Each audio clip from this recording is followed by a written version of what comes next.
X1 com Raoni, temporada de esporte, e vamos estar aqui com o preparador físico Rossini Freire. Rossini que eu conheci no basquete, na Lourdinas. Depois eu descobri que ele é o fenômeno na preparação física do vôlei de praia do Brasil e do mundo. Rossini, seja muito bem-vindo, uma alegria recebê-lo aqui. Obrigado, Raoni, obrigado a todos que estão aí assistindo. Não é dizer que realmente a gente se conhece do basquete, apesar de eu ter tido uma carreira bem grande no basquete e também muito grande no voleibol de praia, né? Mas a gente se conheceu no basquete, e a Raoni ainda era um jovem, não é? Mas bem promissor também no basquete, né? Como na vida. E prazer estar aqui, Raoni. Alegria minha, eu vou começar porque esse homem aqui, ó, resultado em Jogos Olímpicos, resultado em Pan-Americanos, campeonatos mundiais, campeonatos brasileiros. Vocês assistiram semana passada o episódio com o Cajá, que foi o grande parceiro de Rossini aí nessa trajetória. Rossini, a medalha de ouro dos Jogos Olímpicos de Atenas como preparador físico, sua contribuição nesse resultado, quais foram os principais desafios que vocês enfrentaram? Raoni, a gente tinha vindo de 2 Olimpíadas, né? Uma a gente tinha participado sem entender bem o que era a coisa, a gente estava muito bem assim na parte da ciência do esporte. À época a gente tinha terminado uma pós-graduação, a primeira pós-graduação que houve aqui na Universidade Federal da Paraíba em treinamento esportivo, em 1991. E aí logo depois nós começamos esses treinamentos para o voleibol de praia, junto com o professor Cajá. A gente fez a pós-graduação junto e resolvemos trabalhar junto no voleibol de praia. Ele como técnico e eu como preparador físico. Poucas pessoas sabem que foi o inverso também no basquete. Quando eu também estava na seleção paraibana de basquete feminino e convidei Cajá para ser o nosso preparador físico, e a gente teve um excelente resultado à época, né? Onde a gente foi vice-campeão dos Jogos Escolares Brasileiros, fomos vice-campeões brasileiros, né? Então, quer dizer, eu ajudava a Cajá na preparação física no vôlei e ele, porque a nossa pós-graduação tinha sido em treinamento esportivo. É uma coisa que ninguém sabe, que Cajá, ele foi um preparador físico no basquete e um excelente preparador físico. Com resultados aí que você trouxe, né? Exatamente. Trazendo aqui para o voleibol, para a Olimpíada de Atenas, né? Então a gente tinha toda essa experiência das 2 Olimpíadas, e aí na Olimpíada de Atenas, acho que a gente sentou e viu, a gente sabe o caminho agora, depois de 2 Olimpíadas, né? Até eu digo a todo mundo, as pessoas que vão às Olimpíadas, eu sempre falo disso, é um campeonato diferente, é muito diferente. E as pessoas que nunca foram, que estão indo a primeira vez, às vezes pensam assim, poxa, por que é diferente? Eu disputo o campeonato mundial contra os mesmos atletas, com a mesma arbitragem, com a mesma estrutura, e você vai ver que é diferente lá. E depois, quando a pessoa chega, realmente é diferente. Então a gente tinha depois de 2 Olimpíadas, a gente tinha já ganho a medalha de prata em Sydney, né, com Ricardo e Zemar. A gente viu como deveria caminhar. E aí a minha contribuição nesse sentido foi muito mais, junto com o Cajá, montar uma equipe multidisciplinar. Então já em 2001 nós montamos talvez uma das primeiras equipes multidisciplinares que existiu no voleibol de praia do Brasil, né, com fisiologista, com a parte da psicologia do esporte. Que até então não tinha muito isso, não. Ninguém usava isso. Era tu e Cajá, né? Exatamente. Então, nessa época, a gente começou a ver essa parte também de análise de desempenho. Também a gente já começou a entrar junto com Roberta Giglio, que é até hoje, que faz análise de desempenho da seleção brasileira indoor, com Bernardinho, trabalha com Bernardinho tanto no Flamengo como na seleção brasileira, desenvolver um projeto para o voleibol de praia de análise de desempenho. Então, o primeiro projeto que foi desenvolvido através do Data Volley, né, que era o que trabalhava com o Bernardinho, para o voleibol de praia, a gente também viu a necessidade de desenvolver um para o voleibol de praia específico. Então a gente montou essa equipe multidisciplinar, com um planejamento também muito bem trabalhado, né, mas antes de tudo com 2 grandes atletas, né, que era Ricardo e Emanuel. Então a gente, que tinham começado praticamente aqui conosco, né, então a gente viu a necessidade depois dessas 2 Olimpíadas desse trabalho mais complexo, né? Ô Rossini, você atribui que essa procura da Paraíba, João Pessoa especificamente, no mundo inteiro, dos atletas até do Brasil também, vindo para cá para treinar com esse CT esse centro de treinamento, não só o mar, a praia, o ambiente, você atribui a esse legado que vocês iniciaram lá atrás, a essa procura? Porque já teve 16 países no ano vindo treinar aqui na Paraíba, em João Pessoa, por conta do voleibol de praia. O que é que que você trouxe aí desse legado que você atribui essa procura? Eu acho, na nossa opinião, o seguinte: a princípio começaram a colocar que se tinha um resultado aqui na Paraíba, porque a Paraíba era um local bom para treinar. E no Brasil tem vários locais maravilhosos para treinar, como no mundo todo, com estrutura muito melhor do que a nossa. É muito melhor, assim, exageradamente melhor. Mas eu acho que foi sempre aquela busca pela ciência, que eu e Cajá, a gente sempre teve isso, sabe? Entendi. Sempre, poucas pessoas sabem, né? Mas hoje tem avaliações aí fisiológicas que a gente, outro dia Cajá descobriu uma foto nossa, em 1991, a gente dentro de um laboratório de fisiologia avaliando atleta. O primeiro ergoespirômetro de campo que chegou ao Brasil, nós testamos, nós fomos ao Rio de Janeiro, na Escola de Educação Física do Exército, só existiam dois, um em Santa Maria, outro na Escola de Educação Física do Exército. E nós chegamos lá e testamos e usamos. Então nós sempre tivemos a preocupação de juntar ao esporte de alto rendimento a ciência do esporte, né? E não é à toa que hoje, poucas pessoas também sabem, né? A Paraíba, através do professor Cajá, na universidade, está entre os 5 maiores lugares, a Universidade Federal de Produção Científica no voleibol de praia do mundo. Né? Entre produção científica, na área do esporte, é uma das maiores do Brasil. E na área do voleibol, está entre as 5 maiores do mundo. Então a gente sempre viu o esporte de alto rendimento ligado à ciência. E, claro, não tínhamos muitos recursos à época, mas com a ajuda e a criatividade de procurar a Universidade Federal da Paraíba, e aí procurar nutricionistas, fisioterapeutas, fisiologistas dentro da universidade. Então, hoje, a gente deixou um legado, mas não foi de atletas, foi de um centro de treinamento com professores que também seguiram as nossas ideias, né? E hoje a gente tem ali no centro de treinamento todos os professores que pelo menos uma pós-graduação tem, que faz os cursos da CBV. Hoje, tanto eu como o Cajá, a gente ministra os cursos de formação de técnicos da Confederação Brasileira de Vôlei, já ministramos para a Organização do Desporto Pan-Americano, para técnicos das 3 Américas, já ministramos curso para atletas da Rússia, para técnicos da Rússia, para técnicos da Espanha, da Itália. Quer dizer, mas isso tudo por quê? Porque a gente buscou a ciência aliada à prática. Então, isso tornou-se, através do conhecimento mundial, das publicações também e dos resultados, né? Às vezes tem muitas publicações e tem poucos resultados. Às vezes tem muitos resultados e poucas publicações. Então, juntando isso tudo, tornou-se um centro conhecido.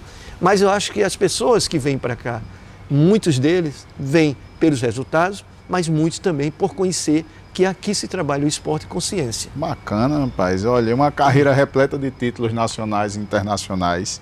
Eu pergunto a você que já dormiu no chão, que já revelou aqui, como é que você manteve essa motivação e essa excelência no serviço na sua atuação no longo dos anos? Porque passou muito perrengue. Exatamente. Como é que você manteve essa motivação? A gente sempre se desafiou, né? Entendi. Assim, era muito difícil. A princípio, por exemplo, hoje a gente vai ver um treinamento, tem uma equipe multidisciplinar, tem uma equipe de apoio. Antes não, a gente era eu e Cajá, e a gente dormindo 4 horas da manhã, montando treino, preparando treino. Cajá muitas vezes ia dormir lá em casa e a gente ficava preparando treino, buscando ciência, né? Então, a gente passou muitas coisas assim difíceis, mas que a gente via na frente que aquelas coisas difíceis tinham que nos alimentar. Não era motivo de desistir, era motivo de estímulo. Então, por vezes, como o Cajá falou, né, nós dormimos no chão, nós fomos a campeonatos sem muitos recursos, controlando a alimentação, comendo pouco para não gastar os recursos. Pão com queijo. Pão com queijo e refrigerante, quase todo dia. né? Mas a gente tinha o nosso objetivo. E aqueles obstáculos, como em tudo na vida, né, a gente deve trazer isso para a vida também, devem ser motivos de motivação e não de desistir. A gente sempre via, cada vez que a gente tinha mais obstáculos, a gente sentia mais vontade de vencer. E aquilo talvez tenha nos alimentado para as grandes vitórias. Então, eu acho que também isso aí não é só no esporte que deve existir. Na vida, às vezes as pessoas se acomodam, né? Às vezes as pessoas chegam e dizem, porque eu quero colocar tal coisa, mas eu não tenho isso. Comece pequeno. Comece na luta ali, comece lutando. Fazendo o que é necessário. O que é necessário e de repente você vai ter. Né? Então, não é assim só se acomodar nos obstáculos. Né? A gente tem que buscar, antes de tudo, né? Buscar a Deus, Nosso Senhor. Eu sou muito devoto de Nossa Senhora, né? E isso também a gente levava muito para as nossas equipes, né? Sempre a gente levava, a gente tinha momentos a gente implantou nas nossas equipes, em todas, momentos de orações, tudo. Então a gente se acobertava daquele poder maior, mas a gente sabia que aquele poder maior não ia fazer tudo pela gente. A gente tinha que fazer a nossa parte. Você que obteve resultados assim extraordinários em várias áreas, Pan-Americano, Campeonato Mundial, como é que você variava a abordagem da preparação física de campeonato para campeonato, para esses diferentes tipos de competição? Como é que você analisava cientificamente e praticamente? Eu digo sempre isso, que quem trabalha com vôleibol de praia trabalha com qualquer esporte. Por quê? Porque o vôleibol de praia ele tem um calendário muito vasto. O vôleibol de praia, particularmente o vôleibol de praia e o tênis. O tênis em alto rendimento e o vôleibol de praia em alto rendimento, você tem muitos campeonatos durante o ano e você vive de ranqueamento, de pontuação em ranking. Então é muito difícil. Você tem que, primeiro, participar de quase todos os campeonatos, porque você depende de pontos, não é? Tem muitos campeonatos. Então você tem que fazer com que aquele atleta renda para todos os campeonatos, porque se ele não render, ele vai cair na pontuação, vai ter uma dificuldade no desenvolvimento, no seu desenvolvimento durante uma competição. Então, baseando nisso aí, a gente sempre buscou, assim, um trabalho de preservação do atleta. O atleta, eu tenho uma consciência, a gente sempre teve essa consciência, que o atleta é atleta de voleibol. E aí, por vezes, a gente via, e ainda vê, pessoas dando muita ênfase às atividades que tangenciam o voleibol e dando pouca prioridade ao voleibol.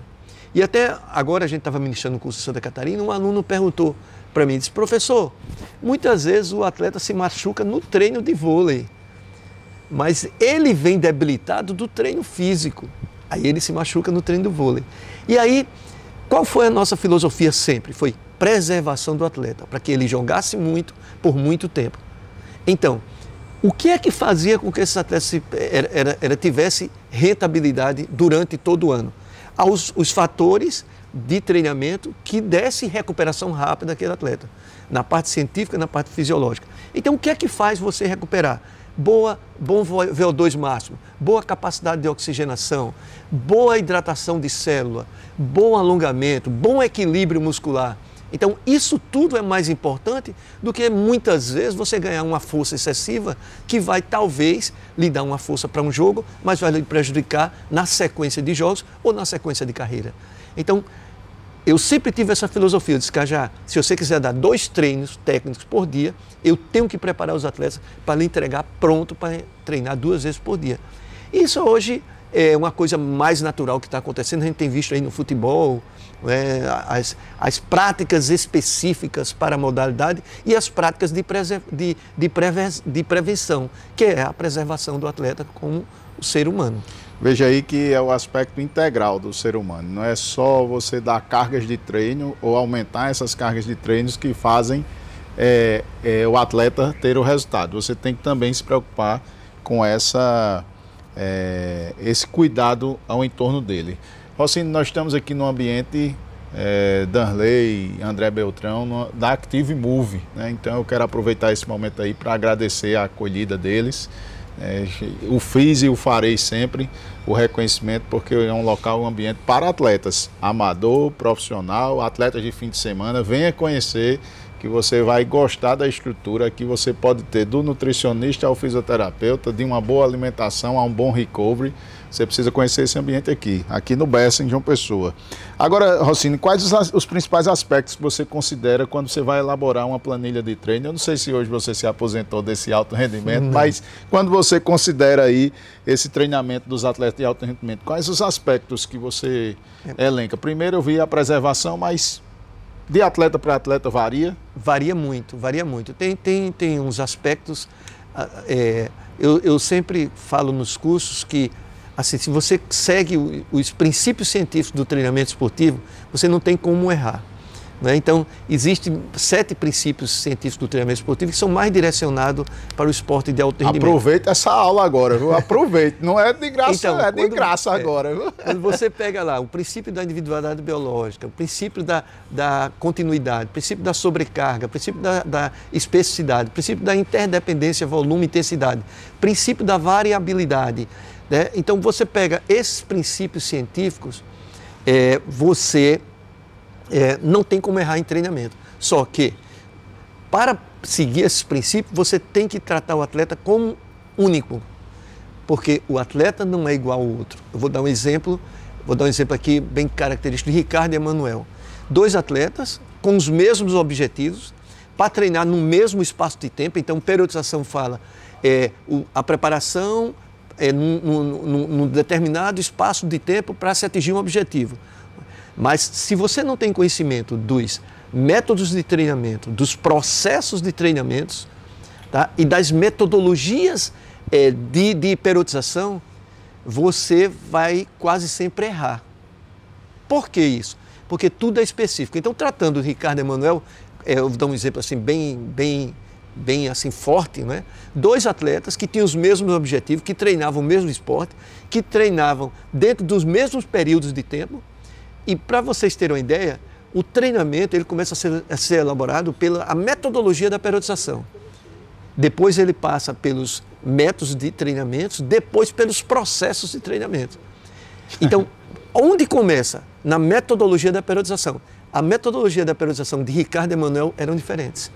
Porque eram pessoas diferentes, apesar de terem que estar no mesmo ambiente e na mesma época. Mas, para você ver, então, a metodologia de periodização de Ricardo e Emanuel, os métodos de treinamento e os processos de treinamento eram diferentes. Bacana. Então, se você tem conhecimento desses princípios que eu falei antes, você consegue entender que isso é determinante. Outra coisa que eu costumo falar nos cursos é que, por exemplo, eu não posso treinar, fazer a preparação física de um atleta de voleibol de praia da mesma maneira que eu faço a preparação física de um atleta de voleibol de quadra. Quer dizer, são esportes parecidos, mas a preparação física é totalmente diferente, por causa dos aspectos específicos de cada modalidade. E aí eu pergunto a você, quais foram os momentos mais desafiadores da sua carreira e como é que você superou? No voleibol de praia, eu acho, tanto eu como o Cajá, eu acho que foi a Olimpíada de Atenas. Por que a Olimpíada de Atenas? Nós disputamos, Cajá disputou 6 Olimpíadas, eu disputei 5 junto com o Cajá. E então, por que Atenas? Porque chegávamos como favoritos. Então, se fôssemos segundo lugar em Atenas, éramos derrotados. Então, olha a responsabilidade que a gente tinha. Dentro de um ciclo olímpico, a gente começou e a gente passou a ser o favorito daquela Olimpíada. Então, acho que foi o momento mais desafiador, acho que tanto para mim, como Cajá, como para Ricardo, como para Emanuel, e para todas as pessoas que estavam trabalhando naquela equipe. Então, acho que, assim, ganhar aquela medalha de ouro para a gente, acho que todos os grandes atletas falam, ninguém sabe o que eu passei, né? Mas eu acho que todo mundo sabe como foi difícil para a gente, por esse único motivo, de sermos favoritos. A pressão. A pressão. E como é que você lidava com essa pressão? E como é que você ajudava aos atletas? Por termos experiência de 2 Olimpíadas, né, a gente sabia o caminho. Agora, eu dizia sempre que já agora a gente sabe o caminho das pedras. A gente sabe como ganhar essa medalha aí. A gente ganhou a de prata, agora a gente vai ganhar essa de ouro. Então, o que era importante para a gente? A gente viu que a gente tinha que, primeiramente, ter toda essa equipe multidisciplinar, que foi fundamental. eu muitas vezes digo, a gente teve um exemplo na psicologia do esporte, né? Teve um momento no nosso campeonato lá, em Atenas, que quem ganhou aquele jogo, a nossa semifinal, quem ganhou aquele jogo foi a psicologia do esporte. Se você analisar friamente e com a ciência, quem ganhou aquele jogo, eu digo sempre, na época eu liguei para a professora Joyce, que é uma professora que era aqui da universidade, que hoje está lá em Curitiba, é coordenadora do mestrado lá e doutorado na psicologia do esporte. Uma das sumidades da psicologia do esporte no Brasil. E eu fiz questão de ligar, disse, esse jogo de hoje, quem ganhou foi Joyce. Então, quer dizer, todos esses aspectos, mas aquele aspecto de isolar o atleta da mídia. Nós fizemos um projeto para irmos para Portugal, ficar lá, guardadinho em Portugal, escondido. Ninguém sabia onde a gente estava, a não ser a família e a confederação e o Comitê Olímpico. Então, às vezes, as pessoas ligavam para a reportagem, a confederação dizia, agora a gente não sabe onde eles estão em tal país. Então, não sei o que, mas todo mundo sabia que a gente estava ali, mas a gente procurou se isolar. Entende? Então, isso foi fundamental para a gente. E também o aspecto de dizer, nós vamos ganhar. Nós não temos dúvidas que nós vamos ganhar. Porque muitas vezes o brasileiro, quando é favorito, ele diz, não, mas a gente não tem mais. Certo? A gente vai ganhar isso aqui. Agora a gente vai fazer o possível e até um pouco do impossível para ganhar. Porque o possível, eu acho que todas as equipes estão fazendo. Bacana. Me diga uma coisa, Rossini, os momentos que você já explicou aí com líder da pressão, qual é o papel do preparador físico na equipe multidisciplinar aí que apoia os atletas de elite? Muitas das vezes, hoje já menos, mas muitas das vezes o preparador físico é aquela pessoa que lida com todo o que está em torno do técnico. Né? O preparador físico é aquele que dá toda a estrutura para que o técnico trabalhe do jeito que ele imaginar. Então, a função do preparador físico, hoje ainda muitas vezes, né, já evoluiu bastante, mas muitas vezes é normalmente aquela pessoa que coordena toda aquela equipe multidisciplinar. Então, por exemplo, aquele que vai pegar um bom fisiologista, aquele que vai pegar uma boa pessoa da psicologia do esporte, vai trazer para perto da equipe, tá? E também passar a confiança, porque o técnico, a primeira pessoa que ele confia na equipe é o preparador físico. No voleibol de praia é assim. Acho que na maioria das modalidades, né?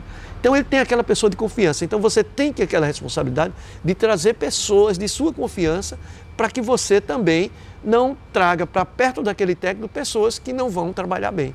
Então a responsabilidade maior de um preparador físico, além do planejamento, daquela parte da periodização, da parte das cargas, de controle de carga, tudo isso aí é essa responsabilidade por toda a equipe. Bacana. Para a gente se encaminhar aí no final, que conselho, né, qual a ideia, qual a mensagem que você daria para os profissionais que desejam seguir carreira na preparação física, né, do alto rendimento? Qual mensagem final, além dessa mensagem para os preparadores físicos, que você deixaria para todos nós que estamos aqui na lida do esporte? Mas antes dessas perguntas, você responder. Hoje, você participou do Talentos no Rio 2016, não foi? Foi observando ali Isso. Os talentos. Você hoje tem as fundações de Campeão da Manhã, você participou de programas na prefeitura, no governo do estado. Hoje, Rossini trabalha ainda na Lourdinas. Me Sim. diga aí, hoje, a realidade desse preparador físico aqui. Hoje ainda é a minha realidade. Eu estou há 42 anos na Lourdina. Até agora teve um encontro de ex-alunas. As alunas, quando chegaram para esse encontro, eu disse, ainda estou aqui, parafraseando o filme, né? Então, gente, mas é aquele mesmo Rossini com sede de conhecimento, querendo cada vez mais aprender, sabendo que quanto mais a gente aprende, menos a gente sabe, né? Eu tenho essa consciência bem clara. Quanto menos mais a gente... Eu digo nos meus cursos, quando você lê 3 livros, você vê que tem que ler 9. E quando você lê 9, você tem que ver que tem que ler... Então não é o dobro, é elevado ao quadrado. Né? Então o Rossini é esse hoje, que está também na Secretaria de Esportes, né, ajudando lá tanto na Secretaria do Estado como na Secretaria da Prefeitura com projetos, né, implantando alguns projetos, né, por exemplo, os Jogos Escolares, como é realizado hoje, a Bolsa Atleta, que virou Bolsa Esporte também. Estamos implantando aí o João Pessoa Medalha, a Fundação Campeões da Manhã, estamos nesse desenvolvimento.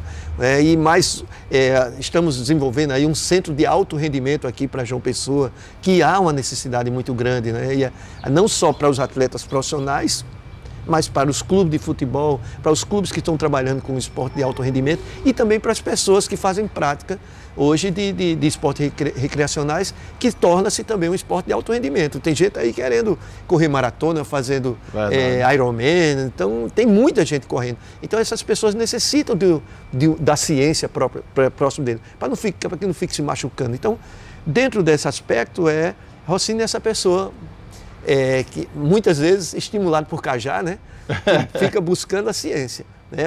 Muitas vezes, a maioria das vezes, né? Cajá muito mais hoje em dia envolvido na ciência, mas Cajá fica sempre estimulando, sabe? Cajá é aquele cara que não quer lhe ver quieto, quer sempre lhe estimular. Isso é bacana, isso leva a gente na onda dele lá. Não parar também, né? Não parar. E me diga a mensagem final aí, para quem nos escuta, nos vê, nos assiste, para quem está participando aí, aspecto, para os preparadores e para a vida como um todo. Eu digo assim, para a vida como um todo. Para a vida como um todo é você amar o que faz. Se você ama o que faz, você consegue estudar até a madrugada, você não cansa, você sorri para aquilo, você sai de casa alegre, né? Então, em tudo que você for fazer, não pense no dinheiro. Se eu e Cajá a gente fosse pensar no dinheiro, a gente tinha se dado mal. Aí depois ganhou um bom dinheiro. Porém, a gente teria desistido no começo, né? Então a gente fez aquilo com muito amor. Então tudo que você faz com amor, com fé, você vai evoluir muito, né? E trazendo para a educação física, para os profissionais, gente, é se juntar à ciência, estudar bastante, ler sobre publicações, sobre artigos que estão sendo publicados o tempo todo, sempre procurar lá um momento para ler, tá? E acreditar em si, né? Mas sempre trazendo mais para a parte técnica. Olha, cada dia mais as coisas ficam mais específicas. Então, puxe para a especificidade. Puxe para estudar. Se você é um preparador físico, você tem que estar estudando ali a fisiologia o tempo todo, a cinesiologia o tempo todo, biomecânica o tempo todo, porque outra coisa que eu costumo falar, né? Você quando não estuda, você quando não domina esses aspectos que envolvem a preparação física, você é apenas um cara que dirige o carro. É diferente daquele cara que dirige o carro e sabe o que é que está acontecendo no motor, se quebrar ele sabe ajeitar. Ele sabe preparar um motor. Então, fazendo essa analogia, seja esse motorista que saiba mexer no motor do carro. Então, estude, gente, estude. Agora, você só vai conseguir estudar se você amar e tiver fé. Rossini, obrigado pela sua contribuição. Nosso X1, toda quinta-feira às 8 horas, um novo episódio. Deus abençoe. Chocolate para os amiguinhos. E eu que agradeço, Raoni. Agradeço e lhe dou parabéns pelo trabalho aqui, pelo programa, né? E saber que você é uma pessoa que gosta muito do esporte e se envolve com as coisas do esporte. Obrigado. Isso é maravilhoso. Tamo junto. Também agradecer aqui o espaço, eu não conhecia, passava aqui na frente, não conhecia. E isso aqui é um espaço bem pensado, bem criado, não é? E dentro do aspecto que pede a preparação física. Aspectos de quê? De bons espaços para recuperação. Verdade. Valeu, Deus abençoe. Obrigado.